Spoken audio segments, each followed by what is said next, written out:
जयपुर माथेलो लॻोट बच्चो चढ़ण में फर्नीचर जी सख्त खोट। ॿारड़ा हेठि वेही पढ़ण ते मजबूर। हिन जदीद दौर में बि सिंध जी तालीमी निज़ाम में बहितरी न अची सघी। ॻोठ हाजी चिबड़ चढ़र जे प्राइमरी स्कूल बच्चो चढ़र जा सवें शागिर्द बुनियादी सहूलतनि खां महरूम बणियल आहिनि। हिन स्कूल में छोकिरियुनि ऐं छोकिरनि समेत 100 खां वधीक ॿारड़ा तालीम हासिल करे रहिया आहिनि।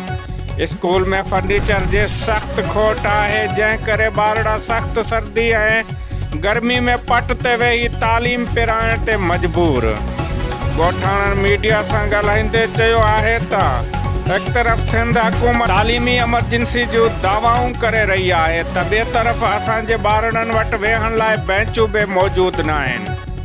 ही जदीद दौर हुजण बावजूदि असांजा ॿार हेठि वेही तालीम पिराइण ते मजबूर आहिनि, जेको अफ़सोस जोॻो अमल आहे।